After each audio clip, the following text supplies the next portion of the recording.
All right, welcome to CMMC Unacknowledged, where we answer the unanswered questions that were asked during the monthly CMMC-AB town hall meetings. My name is Todd Stanton. I'm the Regional Sales Manager for all things CMMC at Etactics. As always, I'm joined by Ty Wittenberg. Ty is the Senior Information Assurance Manager at Ray & Associates. Welcome, Ty. Hey, thanks for having me, Todd. My pleasure. All right, so our question for this episode is, CMMC 2.0 reintroduced the concept of a plan of action and milestones, a POA&M. So what are the proposed limitations for organizations that want to use a POA&M under the new CMMC 2.0 guidelines? So the POA&M, right, the plan of action milestones, was supposed to help you map towards getting to your maturity level. This new proposed limitations for the limited use of POA&Ms will not be allowed. Well, let me back that up. Will be strictly time bound or used in limited engagements. So if you think about it, strictly time bound, potentially it'll be 180 days where a contracting officer can use normal contractual remedies to address those organizations seeking certification or DIB contractors for that matter, failure to meet the cybersecurity requirements after the defined timeline. So you could still potentially bid on a contract and win it and be working on that contract and in tandem with achieving a particular security measure in your network architecture, which potentially could be some of those things that we talked about earlier around Delta 20 practices.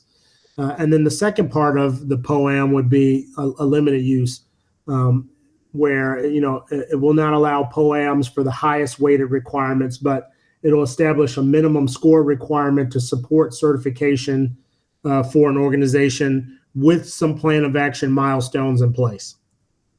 And so let's elaborate on that a little bit more. So when you look at the assessment guide for NIST 800-171, there's no scoring system that weights some heavier than others. So where does that scoring actually come from? If organizations want to look at, the 110 requirements, which are the ones that I wouldn't be allowed to use a POA&M for? Where could they find that information?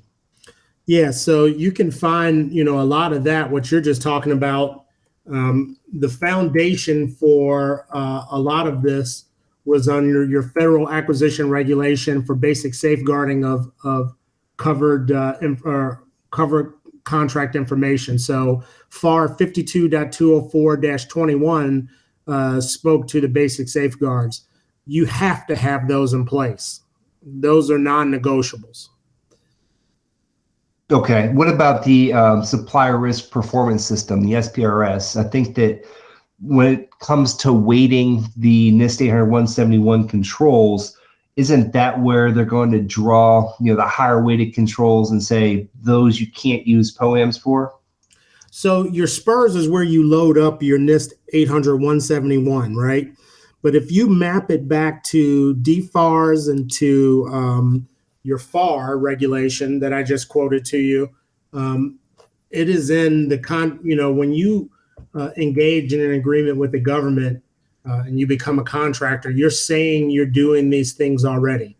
And so the basic, I shouldn't say basic, but the initial steps of entry into doing business with the DoD is having those basic safeguards in place. And if you weren't doing those things, heck, for that matter, you shouldn't have access to federal contract information.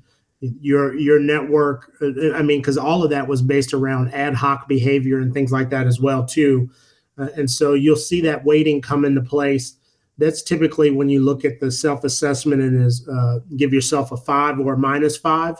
Typically those are in your federal acquisition and your defense federal supplemental acquisition documentation. Okay, so your thought is if it's a maturity level 1 practice, that would have to be something that is in place and can't be used on a POA&M when a certification is sought at a maturity level 2. Correct. Okay. Okay. As far as the time frame side of it, so I think you talked about 180 days. I think there was some question in the RPO side about when does that 180 days actually start? Is that at the start of the contract, or is that at the time of the assessment? What is your thought in terms of when that 180-day clock to close out a POA&M would actually start? So I'm going to be honest with you. I think that clock begins when the contracting officer at the prime or at the DoD says, yes, you are the organization we're going to go with. So once you're selected, I believe that's when the clock is ticking. Okay. I could be wrong, but I would believe a good contracting officer would say, you've won the bid, you get the documentation back. So let's just use today as the date. So you have from November 30th till X date up to 6 months to have this achieved. And I guess it depends on what the length of what you're doing for them in the contract is. And that will make a determination for that organization seeking certification if they can make that happen in tandem with the contractual obligations with the prime. And so I'm going to take the other side and assume that it happens at the time of the assessment. And my logic being, in order to be awarded the contract, you would have to have your certification done, right? So the chicken, really becomes before the egg, because once that certification assessment happens, that's when the assessor is going to look at your plan of action and milestones. And for those practices that a POA&M would be applicable for, say, okay, you have 180 days from today to close out these items, and I'll grant you certification at maturity level 2 if you say you're going to do these things within 180 days. And then I think, to your point, when the contracting officer goes to award that contract, if they did have any open plans of action and milestones from their initial contract, I think they look at those plans of action and milestones to say, have you closed out those 180 days from when the assessment happened? That's just my take. The DoD really hasn't given much clarity beyond that timestamp of 180 days, but it's certainly something to look out for when the details of 2.0 get clarified in the next communication. Yeah, I definitely, and I could see that side of it, Todd. I would share with you that when I spoke earlier, potentially 180 days. 180 days isn't defined, right? There could be an expectation from a contracting officer that you have that loophole, that plan of action milestone closed in 30 days, 60 days, 90 days. So, some of that is unclear, but I think to your point, it'll come from the contracting officer, whether they look at it from when you assess that you were ready or from when they granted you the contract. I'm erring on the side of probably compassion and giving some flexibility, and maybe I shouldn't.